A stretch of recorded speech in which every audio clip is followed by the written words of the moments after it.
But you take your blade off or put it on just by loosening this arm right here. It just screws in. It loosens it up. We could take it off.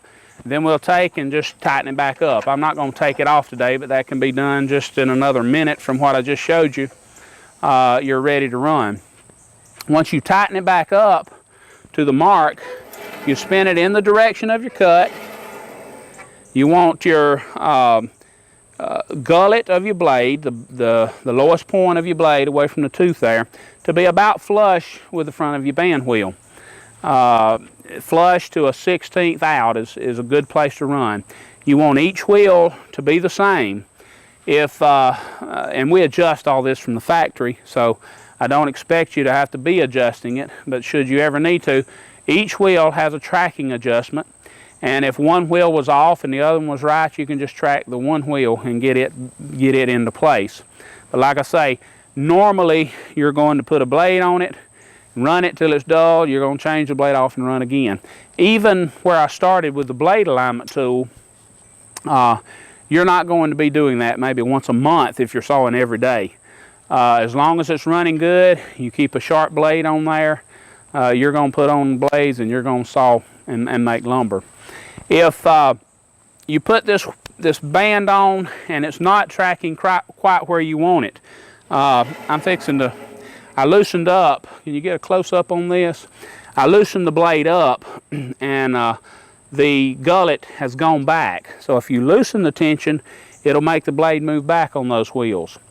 And then if I tighten the tension back up, I'll tighten it a little extra here, and I'm going to spin the wheel in the direction of the cut, then it'll actually come out. So I'm a little too tight there. I've got probably almost an 1/8 there. So I'm just going to back off a couple of rounds and spin it again.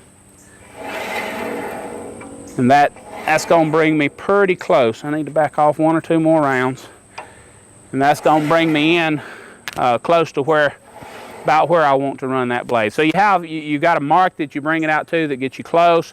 You spin it a time or two and do some micro adjusting, I call it, by tensioning more, and then you're ready to run.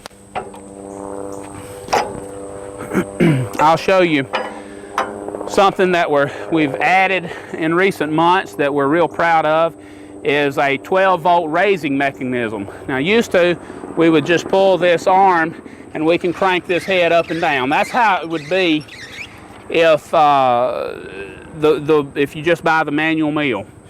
We have now added a button, and you can just push a button and we have a 12-volt motor that will let this up and down.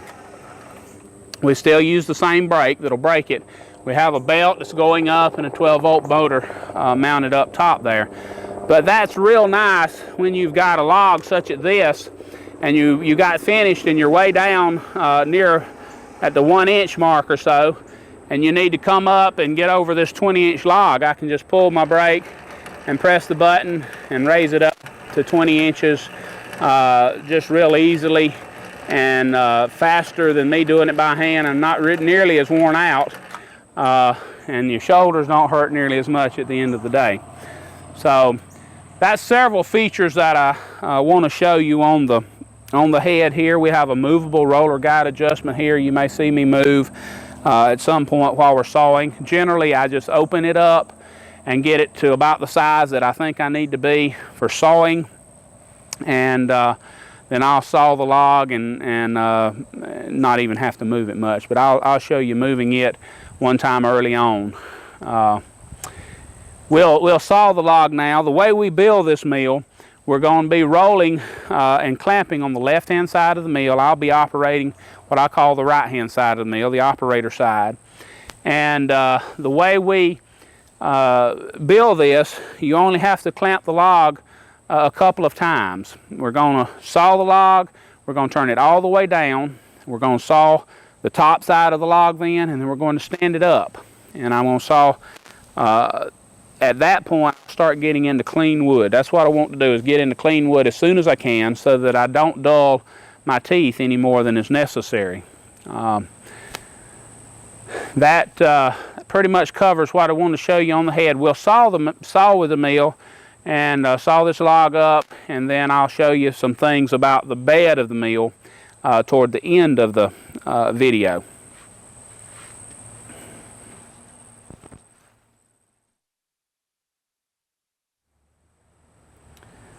Okay, we're here and I'm fixing to show the mill cutting this log.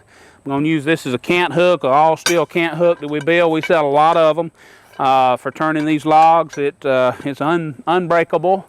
If you've had wood cant hooks, you know they'll get old and break on you from time to time. This log, I'm going to start off, I'm not even going to have to clamp it. This is our clamps here. But as we saw, there'll be a couple of times I have to clamp. But to start with, I'm not even going to clamp the log. We've got the head all the way down. I'm going to use the electric head raising mechanism so you can see that, and I'm just going to start sawing and saw this log up.